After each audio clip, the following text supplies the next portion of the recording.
Hey everyone! Welcome to Be the Change. My name is Lily Mott, and today I'm going to be talking about how change comes when you put yourself first. My guest this week is Kiara Williams, who is a co founder and now the president of an organization called Warriors in the Garden, which is a collective of activists who are committed to nonviolent protest. Kiara has a really interesting background, and I really enjoyed talking with her about her work. So, without further ado, let's get started with this episode featuring Kiara Williams.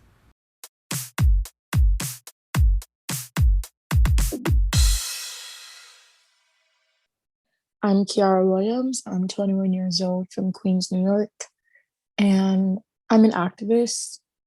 But I'm an activist, of course, for Black liberation, but I also care about all people of color around the world, not just America, because the way reality is that if you're not white, you're suffering in some shape or form. And I don't think it's a competition of who's struggling and suffering the worst. I think it's a um, let's all collectively work towards not suffering, because everyone knows that Black people suffer the most. Like everyone knows that that's not something that's unknown. Well, not everyone, but the right side. But there's other communities of color that's also suffering, and my main goal is Black liberation. But I do like to help out, for example, like the Abolish ICE or Free Palestine right now, or even End Asian Hate. Like I've organized and I've supported all of the efforts here in New York City, and the online efforts with the social media campaigns. But my organization that I co-founded is Warriors in the Garden, and I am now the president of Warriors in the Garden. And I think co-founding a nonprofit at 20 definitely wasn't in my life plan, but I love my organization so much, and I love how much we have the ability to inspire people, and I love how much we can bring people together. Thank you for that introduction, and I'm really excited to be talking with you. I would love to dive in deeper and have you tell me some about your background. You said that starting a nonprofit at the age of 20 wasn't really something that you had predicted, and I'd really like to know more about the experiences that you've had that brought you to this point where you felt like you needed to start Warriors in the Garden and you needed to get involved in the activism space. So, can you tell me a little bit more about how you got to this point? Yeah, so I've never really been an activist, but I've always been vocal. Before George Floyd's murder, it was Ahmaud Arbery. It was just a lot of Black people being murdered for no reason that really upset me, and I would talk about it. I would share things. I would like promote anti-racism. I think what happened is that you know George Floyd's murder was everywhere, and it was just like months after Ahmaud Arbery, and nobody really knew about Breonna Taylor, but she was murdered first before George Floyd, and I've been really upset because I didn't even know about her until the movement. And when George Floyd had got murdered on May 25th, New York had an action on May 29th at Barclays. And I told myself before I went outside I would watch the video, because I didn't watch the video when it was circulating because I just couldn't do it. And then when I watched the video, I was fuming. I was so upset. So I went outside and I I marched and I yelled at cops, and you know, then things just started going crazy. Like the first initial day, that was my first ever protest. I did not know the police brutality was gonna be like that. I got pepper sprayed 6 times that night. I saw them push elderly Black women to the ground, for no reason. I had like nightsticks shoved into my back. I saw them push a woman out of her sandals because they were like arresting, and them is the NYPD, of course.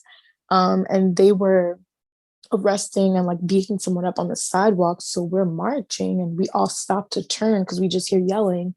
The cop car pulls up, just opens the door and pushes her so far. And I was they're like seeing all of that on the first night. I was like, oh no, I have to go outside again. And then I started to see the narrative that they were putting out there on the movement and on like protesting, like calling us looters and rioting. And, that's not really what happened. People were looting. But then I learned about the nonviolent aspect of it and how we have to keep that going because they will always try to promote us as violent because we're trying to change the things they're comfortable with, them as the media in this case. And then on the third day or fourth day, I think my friend called me up and he was like, "Hey, I want you to be in this thing because you've been outside." And I was like, "Okay." And next thing I know, I was added into Warriors in the Garden group chat and we like led 20,000 people our first day together as a group. And from there, I was like, okay, I think we can keep going because a lot of people in New York City just gravitated towards our energy and towards our feelings and our emotions. And then from there, things just skyrocketed. But the first initial thing that made me want to keep going outside was George Floyd's murder. Yeah, thank you for sharing all of that and for recounting it for me. And you talk some about how Warriors in the Garden was founded, but I'd love to know more about how the group came together, maybe what you're working on now with the organization, where you see it going. Just kind of tell me more about Warriors in the Garden. So we all did not know each other. We were all strangers, and the only person I did know was the person who called me and was like, "Hey, like I think you should be in this thing." Um, but it wasn't on a personal level. It was just like a high school acquaintance who I haven't spoken to in years, who just saw me outside on Instagram. And then after we led our first march, we just kept going. Like it was every day we would just be outside all together. And our name, Warriors in the Garden, was just so easy to remember. And it had a thing to it that people liked. So it just started to get a lot of gravitation. And we had, I've organized so many marches and so many rallies and so many sit ins. And I've done some mutual aid stuff within my organization. And right now it got a little harder after the summer because people had to figure out how they were going to pay their rent, their bills. So a lot of people became inactive in the group. And it was just like me and a few other people, like maybe four that dropped to two during the winter months. And I'm talking like maybe October to February, March even. That was just doing the heavy, like on the ground frontline social media work. And now we're focused on, all of our anniversaries are coming up. All of the organizations in New York City's anniversaries are coming up.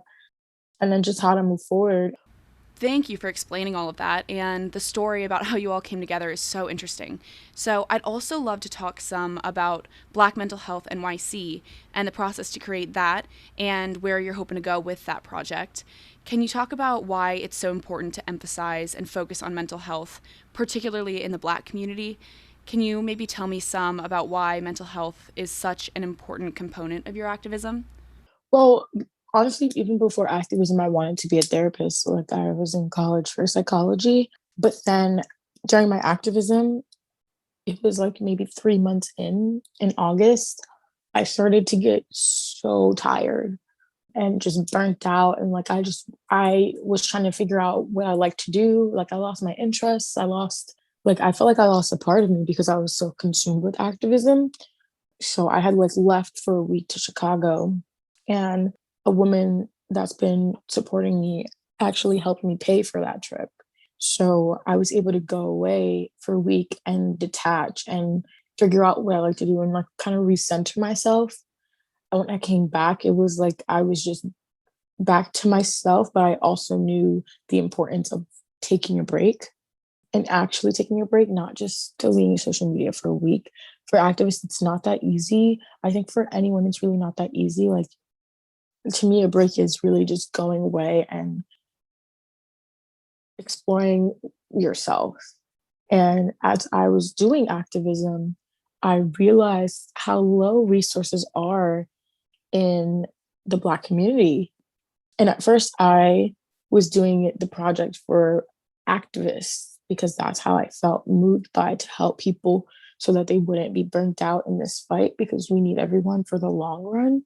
But then I realized, oh, like it's really hard for Black people to find a good therapist if you don't have thousands of dollars and hundreds of dollars. And so my initial idea was to first build the social following and then work from there to get the funds. But I realized I just didn't want to wait that long and I didn't want to have to keep giving energy to making graphics or figuring out information or coordinating with the people who helped make the graphics. Because of the work I'm doing in Warriors in the Garden, it was just too much to balance. So I just started to focus on making it a huge database online that only people of color can access. And it's just going to be like pages and pages of long of therapists, counselors, whatever they specialize in. It's going to be listed, their age, maybe like two sentences about them, and a phone number you can contact to set up a meeting. And the way I want it to work is that they like people who are looking for this resource would not have to worry about paying for it. So I was going to start doing the grant process.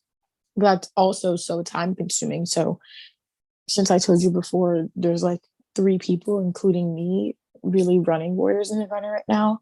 I can't focus on Black mental health right now because of the lack of activity in the group.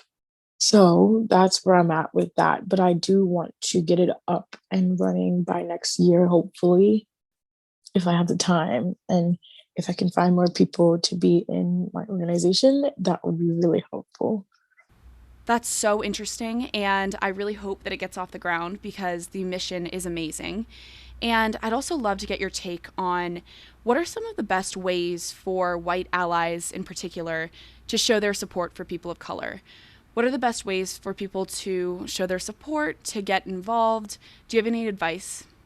Yeah, so a lot of white allies in New York City have gotten really comfortable because they've been with us since the beginning. But for anyone who is white listening, remember that your privilege still exists. Remember the spaces you are in. Remember who you are bringing harm to whenever you interact with a person of color with your words. Really, like you really have to second guess every time you speak to a person of color because you do not know what you're saying is harmful or not. And I'm also just speaking from experience. And also just amplify Black voices, amplify Brown voices, amplify all of these voices that are muffled. And if you see anyone struggling, figure out how you can help them. Also, you can start organizing in your community. You don't have to just come to a march, come to a march, come to a march, come to a march. You can hold rallies within your own community and teach people what you're learning from grassroots organization and grassroots activists, because that's truly how we can build a better world. And I tell people all the time, white racist people will not listen to people of color. They hate us. They will only listen to people who look like them. And if it gets to the point where they're not listening, then you know what kind of person they are. But you can help out too. You don't have to be afraid to use the voice that you have and the privilege you have to help spread the information that you're learning from the movement. Definitely, and I think that's great advice. And I'm going to ask for some more advice now, but there are lots of young people, especially college students and people who are our age, who want to make a difference and they want to create change, but may not really know where to get started. Do you have any advice for those types of people? Yes. So when I started, and I feel like a lot of young activists about this, when we all started last summer, it felt so different than how it feels now. Organizing is actually a lot much more work than just marching, marching, marching every day. So you have to be prepared for that, and you also have to be prepared to pick up on the cues of when you need to stop, and when you need to put yourself first, because it is so easy, so easy to get consumed by this work, especially if you're really passionate. And not that it's a like a bad thing, but we're in our youth and we only have one life. So we have to remember to enjoy the life we have in this horrible world that we're trying to change.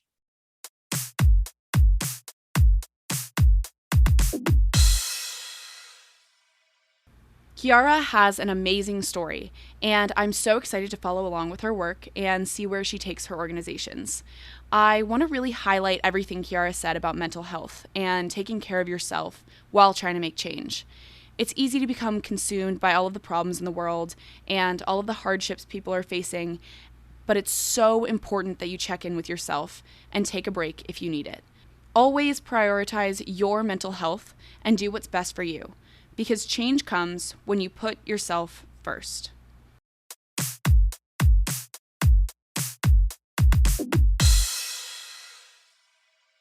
Thank you so much for listening to this episode, and you can follow Kiara on Instagram at It's Kiara Williams to get connected with her. If you want to talk about anything I mentioned, please reach out to me by email at lily@bethechangepodcast.org or on Instagram at bethechangepodcast. Tune in for my next episode, but until then, be the change you wish to see in the world. Bye, guys.